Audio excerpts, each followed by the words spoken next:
Los tiempos que vienen serán radicalmente diferentes a lo que hemos experimentado hasta ahora en nuestra vida. Pero se parecerán a muchas otras etapas de la historia. ¿Cómo lo sé?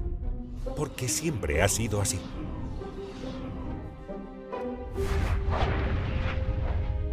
A lo largo de mis aproximadamente 50 años de inversión macroeconómica global, he aprendido por las malas que los acontecimientos más importantes que me sorprendieron lo hicieron porque nunca habían sucedido antes en mi vida. Estas dolorosas sorpresas me llevaron a estudiar los últimos 500 años de historia de situaciones similares, donde vi que, efectivamente, habían sucedido antes muchas veces, con los altibajos de los imperios neerlandés, británico y estadounidense. Y cada vez que ocurrieron, eran signo de un nuevo orden mundial. Estudiar esto me enseñó valiosas lecciones que te pasaré aquí en forma destilada. Hallarás la versión completa en mi libro Principios para enfrentarse al nuevo orden mundial. Permíteme comenzar con una historia que me trajo a este punto. Cómo aprendí a prever el futuro estudiando el pasado.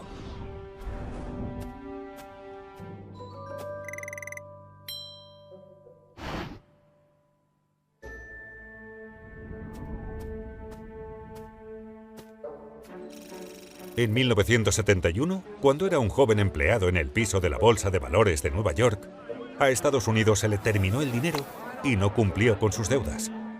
Así es, Estados Unidos se quedó sin dinero. ¿Cómo? Bien, en ese entonces el oro era el dinero utilizado en las transacciones entre países.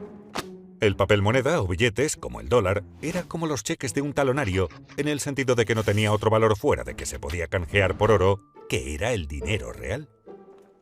En aquel momento, Estados Unidos gastaba mucho más dinero del que ganaba, girando mucho más de esos cheques de papel moneda que el oro que tenía en el banco para canjear por ellos. Como la gente llevaba estos cheques al banco para obtener dinero de oro, la cantidad de oro en los Estados Unidos había disminuido. Pronto se hizo evidente que Estados Unidos no podía cumplir sus promesas por todo el papel moneda existente. Por lo cual, quienes tenían dólares se apresuraban a canjearlos antes de que se acabara el oro. Reconociendo que a Estados Unidos se le agotaría el dinero real, el domingo 15 de agosto por la noche, el presidente Nixon apareció en la televisión para decirle al mundo que Estados Unidos quebraba su promesa de permitir a la gente canjear sus dólares por oro.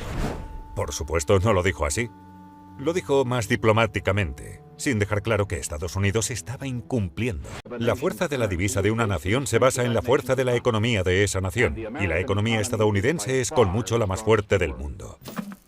En consecuencia, he dado instrucciones al secretario del Tesoro para que adopte las medidas necesarias para defender al dólar contra los especuladores. He ordenado al secretario Connally suspender temporalmente la convertibilidad del dólar en oro u otros activos de reserva, salvo en los montos y condiciones que se determinen en interés de la estabilidad monetaria y en el mejor interés de los Estados Unidos. Miraba con asombro, comprendiendo que se terminaba el dinero tal como lo entendíamos. Vaya crisis. Esperaba que el mercado de valores se desplomara al día siguiente, así que llegué temprano al piso de la bolsa para prepararme. Cuando sonó la campana de apertura, estalló el pandemonio, pero no como lo esperaba. El mercado estaba al alza, bien en alza, y continuó así hasta subir casi el 25%. Eso me sorprendió, porque nunca antes había experimentado una devaluación de la moneda. Cuando hurgué en la historia, descubrí que exactamente lo mismo sucedió en 1933, y tuvo exactamente el mismo efecto. También entonces los dólares de papel estaban vinculados al oro, que a Estados Unidos se le estaba terminando porque gastaba más cheques de dinero de papel del oro que tenía por el cual canjearlos. Y el presidente Roosevelt anunció por la radio que quebraría la promesa del país de canjear dólares por oro. Fue entonces cuando emití la proclamación que establecía el feriado bancario nacional. Y este fue el primer paso en la reconstrucción por parte del gobierno de nuestra estructura financiera y económica. El segundo paso, el jueves pasado, fue la legislación aprobada rápida y patrióticamente por el Congreso, confirmando mi proclamación y ampliando mis poderes, haciéndola posible en vista de la necesidad de tiempo para prorrogar el feriado y levantar la limitación de ese feriado gradualmente en los próximos días. Esta ley también otorgó la autoridad para desarrollar un programa. En ambos casos, romper el vínculo con el oro permitió a Estados Unidos continuar gastando más de lo que ganaba, imprimiendo simplemente más dólares de papel. Como aumentó el número de dólares sin un aumento en la riqueza del país, el valor de cada dólar cayó. A medida que estos nuevos dólares entraron en el mercado, sin un aumento correspondiente de la productividad, se usaron para comprar grandes cantidades de acciones, oro y materias primas, haciendo que sus precios aumentaran. A medida que estudiaba más historia, veía que la misma cosa había sucedido antes muchas veces. Vi que, desde el comienzo de los tiempos, cuando los gobiernos gastaban mucho más de lo que recaudaron en impuestos y las condiciones empeoraban, se quedaban sin dinero y necesitaban más. Entonces imprimían más, mucho más, haciendo que su valor cayera y aumentaran los precios de casi todo, incluidas las acciones, el oro y las materias primas. Ahí fue cuando aprendí por primera vez este principio. Cuando los bancos centrales imprimen mucho dinero para aliviar una crisis, compra acciones, oro y materias primas porque su valor aumentará y el valor del papel moneda caerá. Este imprimir dinero sucedió también en 2008 para aliviar la crisis de la deuda impulsada por las hipotecas. Y en 2020, para aliviar la crisis económica provocada por la pandemia. Y casi con certeza sucederá en el futuro. Por lo tanto, sugiero que tengas en cuenta este principio. Estas experiencias me dieron otro principio. Para entender lo que se te viene, debes comprender qué sucedió antes que tú estés. Ese principio me llevó a estudiar cómo la burbuja de la bulliciosa década de 1920 se convirtió en la depresión de 1930. Cosa que me enseñó a prever y aprovechar la burbuja de 2007, que se convirtió en el desplome de 2008. Todas estas experiencias me llevaron a desarrollar un impulso, casi instintivo, de buscar situaciones similares en el pasado para aprender cómo manejar bien el futuro. Órdenes nuevos.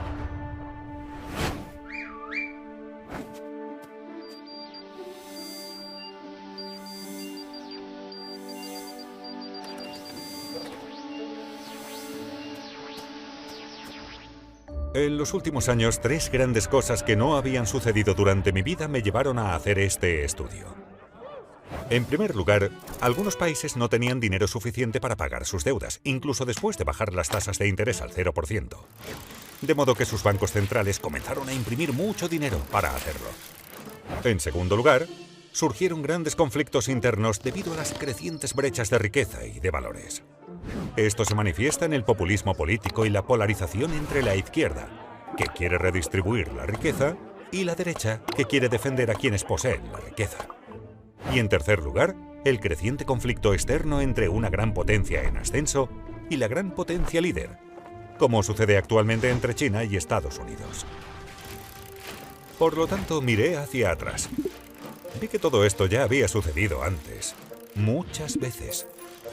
Y casi siempre había llevado a cambiar los órdenes nacionales y mundiales. La última vez que ocurrió esta secuencia fue de 1930 a 1945. Quizás te preguntes qué es exactamente un orden. Es un sistema de gobierno para que las personas traten entre sí. Existen órdenes internos para gobernar dentro de los países, normalmente establecidos en las constituciones. Y existe un orden mundial que rige entre países, normalmente establecido en tratados. Los órdenes internos cambian en momentos diferentes a las órdenes mundiales. Y tanto dentro de los países o entre ellos, estos órdenes suelen cambiar después de guerras. Guerras civiles dentro de países. Guerras internacionales entre países. Suceden cuando nuevas fuerzas revolucionarias derrotan a órdenes viejos y débiles. Por ejemplo, el orden interno de los Estados Unidos fue establecido en la Constitución en 1789, después de la Revolución estadounidense, y sigue funcionando hoy, aún después de la Guerra de Secesión en los Estados Unidos. Rusia se deshizo de su viejo orden y estableció uno nuevo con la Revolución Rusa de 1917, que terminó en 1991 con una revolución relativamente pacífica. China comenzó su orden interno actual en 1949, cuando el Partido Comunista Chino ganó la Guerra Civil. Ya habrás entendido. El orden mundial actual, comúnmente llamado el Orden Mundial de los Estados Unidos, se formó después de la victoria aliada en la Segunda Guerra Mundial, de la cual Estados Unidos emergió como la potencia mundial dominante. Se estableció en acuerdos y tratados sobre el funcionamiento de la gobernanza mundial y los sistemas monetarios. En 1944 se creó el nuevo sistema monetario mundial por el acuerdo de Bretton Woods, que estableció al dólar como principal moneda de reserva del mundo. Una moneda de reserva es una moneda que se acepta corrientemente en todo el mundo. Poseerla es factor clave para que un país se convierta en el imperio más rico y poderoso. Con una nueva potencia dominante y un nuevo sistema monetario establecidos, comienza un nuevo orden mundial. Estos cambios tienen lugar en un ciclo atemporal y universal, al cual llamo el Gran Ciclo. Comenzaré por una breve descripción general y después te daré una versión más completa. Tras ello, te remitiré a mi libro si deseas saber más. Al estudiar los 10 imperios más poderosos de los últimos 500 años y las 3 últimas divisas de reserva, pasé por el auge y el declive del imperio de los Países Bajos y el florín, el imperio británico y la libra esterlina, el auge y el declive temprano del imperio de los Estados Unidos y el dólar, y el declive y el auge del imperio chino y sus divisas, así como el auge y el declive de los imperios de España, Alemania, Francia, India, Japón, Rusia y el otomano, junto con sus conflictos significativos, según se miden en este gráfico. Para entender mejor las pautas de la China, estudié también el ascenso y la caída de las dinastías chinas y sus divisas, retrocediendo hasta el año 600. Puesto que examinar todos estos índices a la vez puede resultar confuso, me centraré en los 4 más importantes: Países Bajos, Reino Unido, Estados Unidos y China. Rápidamente verás la pauta. Ahora, simplifiquemos un poco. Como verás, ocurrieron en ciclos superpuestos de unos 250 años, con periodos de transición de 10 a 20 años entre ellos. Estas transiciones fueron habitualmente periodos de gran conflicto, porque las potencias líderes no declinan sin pelear. Entonces, ¿cómo estoy midiendo el poder de un imperio? En este estudio utilicé 8 métricas. La medida del poder total de cada país se obtiene promediando las 8. Estas son: educación, inventiva y desarrollo tecnológico, competitividad en mercados mundiales, producto económico, participación en el comercio mundial, poderío militar, el poder de su centro financiero en los mercados de capital y la fortaleza de su moneda como moneda de reserva. Debido a que estas fuerzas son mensurables, podemos ver cuán fuerte es cada país ahora y en el pasado, y si está en auge o en declive. Al examinar las secuencias de muchos países, podemos ver cómo transcurre un ciclo típico. Y como las ondulaciones nos pueden confundir, podemos simplificar un poco para enfocarnos en la pauta de relaciones de causa y efecto que impulsan el auge y el declive de un imperio típico. Como puedes ver, una mejor educación suele llevar a mayor innovación y desarrollo tecnológico y, con cierto retraso, al posicionamiento de la divisa como moneda de reserva. También verás que estas fuerzas disminuyen luego en un orden similar, reforzando mutuamente sus decadencias. Veamos ahora la secuencia típica de eventos dentro de un país que produce estas subas y bajas. El gran ciclo normalmente comienza después de que un conflicto importante, a menudo una guerra, define a la nueva potencia líder y al nuevo orden mundial. Como nadie quiere desafiar a esta potencia, sigue generalmente un periodo de paz y prosperidad. A medida que la gente se acostumbra a esta paz y prosperidad, apuesta cada vez más a que continuará y pide prestado dinero para hacerlo, lo cual finalmente lleva a una burbuja financiera. La participación del imperio en el comercio crece, y cuando la mayoría de las transacciones se realizan en su moneda, esta se convierte en una moneda de reserva, llevando a un endeudamiento aún mayor. Al mismo tiempo, esta mayor prosperidad distribuye la riqueza de manera desigual. De modo que la brecha de riqueza entre ricos y pobres aumenta. Finalmente, la burbuja financiera estalla, conduciendo a imprimir dinero y al aumento del conflicto interno entre ricos y pobres, que a su vez lleva a alguna forma de revolución para redistribuir la riqueza. Esto puede suceder pacíficamente o como una guerra civil. Mientras que el imperio lucha con este conflicto interno, su poder disminuye en relación a los poderes rivales externos en ascenso. Cuando una nueva potencia en ascenso adquiere suficiente fuerza como para competir con la potencia dominante que sufre crisis internas, se producen conflictos externos, generalmente guerras. De estas guerras internas y externas surgen nuevos ganadores y perdedores. A continuación, los ganadores se reúnen para crear el nuevo orden mundial. Y el ciclo comienza de nuevo. Cuando miré hacia atrás, vi que estas relaciones de causa y efecto impulsaron los ciclos de auges y declives desde el Imperio Romano hasta nuestros días. Vi cómo las historias de cada uno de estos ciclos se fusionaban con otras anteriores, contemporáneas y posteriores, al igual que cada historia individual se mezcla con otras para crear la épica historia de 500 años que es nuestra historia colectiva. Y como los ciclos de la vida humana, no hay dos exactamente iguales, pero la mayoría son similares. Están impulsados por relaciones lógicas de causa y efecto que pasan por etapas, desde el nacimiento a la potencia y la madurez, hasta la debilidad y el inevitable declive. Sin embargo, eso es como decir que el ciclo de vida de una persona dura 80 años en promedio, sin reconocer que muchos son mucho más cortos y muchos son más largos. Si bien la edad puede ser un buen indicador de la longevidad futura, mejor manera es mirar los indicadores de salud.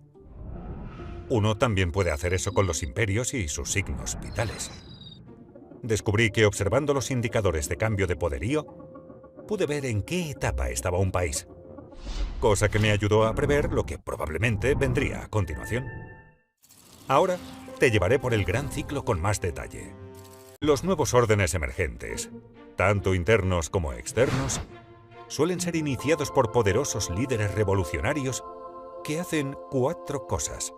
En primer lugar, alcanzan el poder obteniendo más apoyo que la oposición. En segundo lugar, consolidan el poder convirtiendo, debilitando o eliminando a la oposición para que no se interponga en su camino. En tercer lugar, establecen sistemas e instituciones que hacen que el país funcione bien. Y cuarto, escogen bien a sus sucesores o crean sistemas que lo hacen, porque un gran imperio requiere muchos grandes líderes a lo largo de varias generaciones. En esta etapa, poco después de ganar la lucha, hay generalmente un periodo de paz y prosperidad creciente porque el liderazgo es claramente dominante y tiene amplio apoyo, por lo cual nadie quiere combatirlo. Durante esta fase, los líderes del país deben diseñar un sistema excelente para aumentar la riqueza y el poder del país. En primer lugar, para ser grandes deben tener una educación fuerte, que no es solo enseñar conocimientos y destrezas, sino que también fortaleza de carácter, civismo y ética de trabajo. Estos se enseñan usualmente en la familia, las escuelas y las instituciones religiosas. Así se proporciona un respeto saludable por las reglas y las leyes, el orden dentro de la sociedad, la corrupción baja y los capacita para unirse para un propósito común y trabajar bien juntos. A medida que lo hacen, cada vez cambian más de producir productos básicos a innovación e invención de nuevas tecnologías. Por ejemplo, los neerlandeses avanzaron hasta derrotar al imperio de los Austrias, Habsburgo, y se tornaron magníficamente educados. Se hicieron tan inventivos que desarrollaron una cuarta parte de todas las invenciones más importantes del mundo. Las más importantes de ellas fueron los barcos, capaces de viajar por todo el mundo para recoger grandes riquezas, y el capitalismo, tal como lo conocemos hoy en día, para financiar esos viajes. Ellos, como todos los imperios líderes, mejoraron su pensamiento al abrirse al mejor pensamiento del mundo. Como resultado, el pueblo y el país se vuelven más productivos y más competitivos en los mercados mundiales, cosa que se manifiesta en su producción económica creciente y en el aumento de su participación en el comercio mundial. Puedes ver esto sucediendo ahora, ya que Estados Unidos y China son aproximadamente comparables tanto en sus productos económicos como en su participación en el comercio mundial. A medida que los países comercian más globalmente, deben proteger sus rutas comerciales y sus intereses en el extranjero contra ataques, por lo cual desarrollan un gran poderío militar. Si se ejecuta correctamente, este ciclo virtuoso conduce a un fuerte crecimiento de los ingresos, que puede utilizarse para financiar inversiones en educación, infraestructura e investigación y desarrollo. También deben desarrollar sistemas para incentivar y empoderar a quienes tienen la capacidad de generar o de tomar riqueza. En todos estos casos, los imperios más exitosos utilizaron un enfoque capitalista para desarrollar emprendedores productivos. Aún China, dirigida por el Partido Comunista Chino, utilizó una forma de este enfoque capitalista.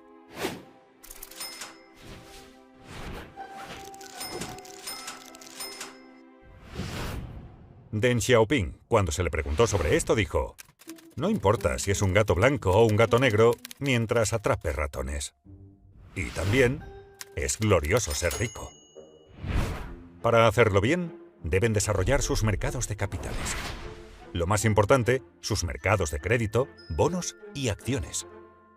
Esto permite a la gente convertir sus ahorros en inversiones para financiar la invención y el desarrollo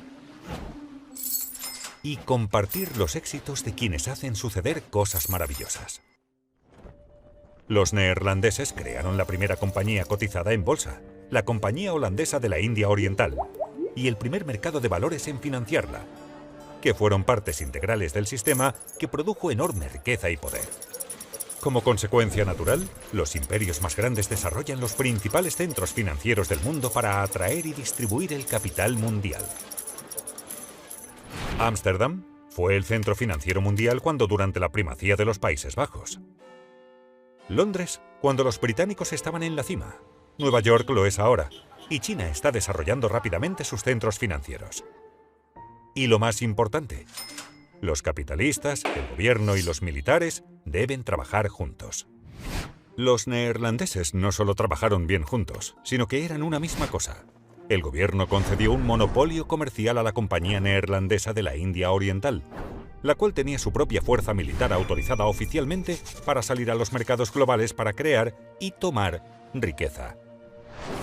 Los británicos los siguieron con la Compañía Británica de las Indias Orientales, con una coordinación similar de sus operaciones gubernamentales, comerciales y militares. El complejo industrial militar estadounidense siguió su ejemplo, al igual que el sistema chino actual. A medida que el país se convierte en el mayor imperio comercial internacional, sus transacciones pueden ser pagadas con su divisa, convirtiéndola en el medio de intercambio mundial preferido. Y como su moneda es tan ampliamente aceptada y utilizada con frecuencia, la gente de todo el mundo quiere ahorrar en ella, convirtiéndola en el depósito de valor preferido. Y por lo tanto, la principal moneda de reserva del mundo.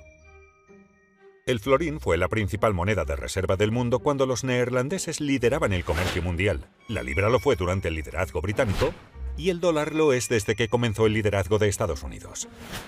Naturalmente, la divisa china se está utilizando cada vez más como moneda de reserva. Tener una moneda de reserva permite al imperio tomar prestado más que otros países. Esa ventaja es enorme. Piénsalo. La gente de todo el mundo está ansiosa por ahorrar y, por lo tanto, prestar su divisa de vuelta al imperio. Los países sin una moneda de reserva no tienen eso.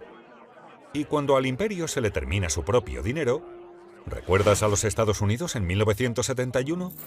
Siempre puede imprimir más. el privilegio exorbitante que otorga la moneda de reserva del imperio lleva a aumentar el endeudamiento y al inicio de una burbuja financiera.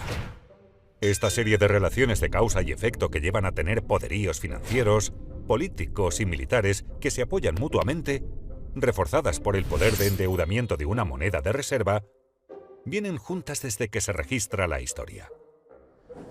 Todo imperio que se convirtió en el más poderoso del mundo siguió este camino a la cima.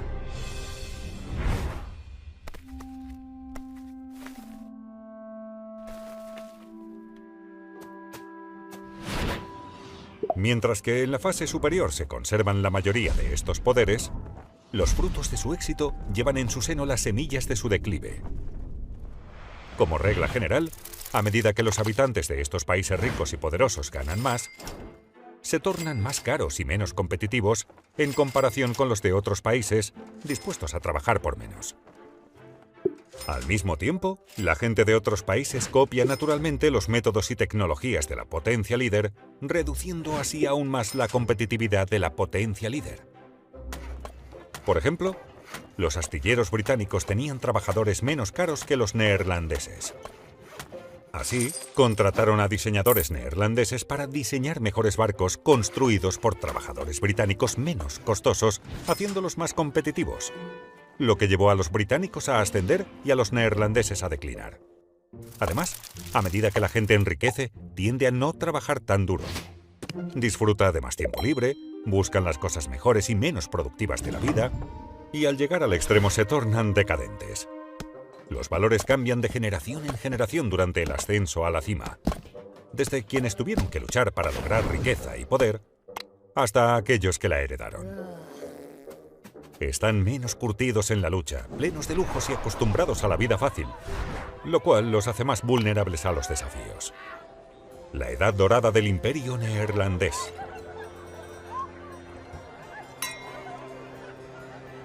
Y la era victoriana del británico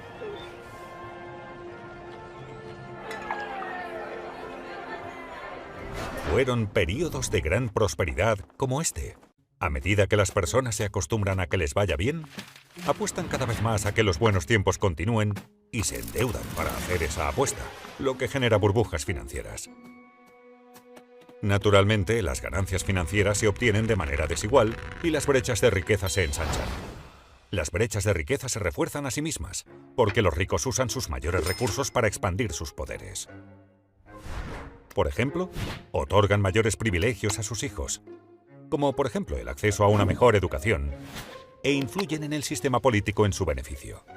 Esto genera las brechas en los valores, las políticas y en las oportunidades para el desarrollo entre los ricos, los que tienen, y los pobres, los que no tienen. Los menos acomodados sienten que el sistema es injusto, por lo que aumenta el resentimiento. Pero mientras el nivel de vida de la mayoría de las personas sigue aumentando, estas brechas y resentimientos no se traducen en conflictos. Tener la moneda de reserva del mundo conduce inevitablemente a endeudarse excesivamente y contribuye a que el país acumule grandes deudas con prestamistas extranjeros. Si bien esto aumenta el poder adquisitivo a corto plazo, a largo plazo debilita la salud financiera del país y la moneda. En otras palabras, cuando el endeudamiento y el gasto son fuertes, el imperio parece muy fuerte. Pero de hecho, sus finanzas se están debilitando. El endeudamiento sustenta el poderío del país más allá de su basamento real, al financiar tanto el excesivo consumo interno como los conflictos militares internacionales necesarios para mantener el imperio. Inevitablemente, los costes de mantener y defender el imperio superan los ingresos que aportan, por lo cual, tener un imperio deja de ser rentable. Por ejemplo, el imperio neerlandés se extendió excesivamente por todo el mundo y libró, una tras otra, guerras cada vez más caras contra los británicos y otras potencias europeas para proteger su territorio y sus rutas comerciales. De manera similar, el imperio británico se tornó un aparato masivo y burocrático y perdió sus ventajas competitivas a medida que las potencias rivales, en particular Alemania, levantaron vuelo, conduciendo a una carrera armamentista cada vez más cara y a una guerra mundial. Estados Unidos ha gastado unos 8 billones de dólares en guerras extranjeras y sus consecuencias desde el 11S. Y billones más en otras operaciones militares y en mantener bases militares en 70 países. Y todavía no gasta lo suficiente para mantener su competencia militar con China en la zona que la circunda. En este ciclo, los países más ricos eventualmente se endeudan cada vez más al tomar prestado de países más pobres que ahorran más, una de las primeras señales de una transferencia de riqueza y poderío. Esto comenzó en Estados Unidos en la década de 1980, cuando tenía un ingreso per cápita 40 veces mayor que el de China, y comenzó a pedir prestado a los chinos que querían ahorrar en dólares, porque el dólar era la moneda de reserva del mundo. Análogamente, el Reino Unido tomó mucho dinero prestado de sus colonias, mucho más pobres, y los neerlandeses hicieron lo mismo en su cima. Si al imperio se le comienzan a agotar los nuevos prestamistas, aquellos que tienen su moneda comienzan a tratar de vender y salir en lugar de comprar, ahorrar, prestar y entrar.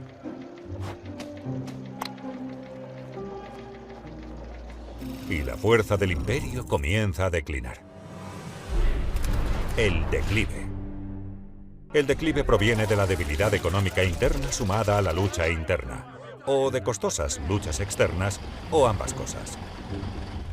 Habitualmente el declive es gradual y luego muy abrupto. Cuando las deudas llegan a ser muy grandes y hay una recesión económica y el imperio ya no puede pedir prestado el dinero necesario para pagar sus deudas, estalla la burbuja financiera. Esto crea grandes dificultades internas y obliga al país a elegir entre incumplir con sus deudas o imprimir un montón de dinero nuevo. Siempre opta por imprimir un montón de dinero nuevo. Al principio gradualmente y finalmente en forma masiva. Eso hace perder valor a la moneda y aumenta la inflación. Para los neerlandeses esta fue la crisis financiera provocada por los excesos financieros y el financiamiento de la Cuarta Guerra Anglo-Neerlandesa. Análogamente para los británicos, fue pagar por sus excesos financieros y por sus deudas de las dos guerras mundiales. Y para Estados Unidos han sido 3 ciclos de bonanza financiados por deuda y crisis desde la década de 1990, con el Banco Central interviniendo cada vez con medidas más fuertes. Cuando el gobierno tiene problemas para financiarse a sí mismo, cuando hay malas condiciones económicas y los niveles de vida de la mayoría de la gente están disminuyendo y hay grandes brechas de riqueza, de valores y políticas, los conflictos internos entre los ricos y los pobres, así como los diferentes grupos étnicos, religiosos y raciales, aumentan considerablemente. Esto conduce al extremismo político que se manifiesta como populismo, de izquierda o de derecha. Los de izquierda buscan redistribuir la riqueza, mientras que los de derecha buscan mantener la riqueza en manos de los ricos. En esos tiempos es habitual que los impuestos a los ricos aumenten. Y cuando los ricos temen que se les vaya a quitar su riqueza y bienestar, se trasladan a lugares, activos y divisas en los que se sienten más seguros. De las aproximadamente 750 divisas que existieron desde 1700, ahora existen menos del 20%, y todas ellas han perdido valor. Para los neerlandeses esto sucedió después de su derrota en la Cuarta Guerra Anglo-Neerlandesa, cuando no pudieron pagar las deudas masivas que habían acumulado durante la misma. Esto llevó a que muchos corran al Banco de Ámsterdam y a una venta desesperada, forzando la impresión masiva de dinero, que devaluó la moneda y al imperio hasta la irrelevancia. En el caso de los británicos, esto sucedió después de la Segunda Guerra Mundial, cuando a pesar de su victoria, no pudieron pagar las enormes deudas que habían contraído para financiar su esfuerzo bélico. Esto condujo a una serie de impresiones de dinero, devaluaciones y ventas de la libra esterlina, mientras Estados Unidos y el dólar emergían dominantes y creaban un nuevo orden mundial. En el momento de esta grabación, Estados Unidos todavía no ha llegado a este punto. Aunque tiene una deuda masiva, gasta más de lo que gana y financia este déficit con más préstamos e imprimiendo enormes cantidades de dinero nuevo, la gran venta de dólares y de deuda en dólares aún no ha comenzado. Y aunque hay grandes conflictos internos y externos que ocurren por todas las razones clásicas, todavía no han cruzado la línea para convertirse en guerras. Eventualmente de estos conflictos, sean violentos o no, surgen nuevos ganadores, que se unen y reestructuran las deudas y los sistemas políticos de los perdedores y establecen el nuevo orden mundial. Entonces, el viejo ciclo y el imperio terminan y el nuevo comienza. Y lo hacen todo de nuevo. Son muchos los detalles que acabo de dar para pintar una imagen de cómo transcurre el típico gran ciclo. Por supuesto, no todos transcurren exactamente así, pero la mayoría lo hace. Hasta el punto de que parece que las historias de ascensos y declives siguen siendo esencialmente las mismas. Y lo único que cambia es la ropa que llevan los personajes y las tecnologías que utilizan. Entonces, ¿hacia dónde nos dirigimos?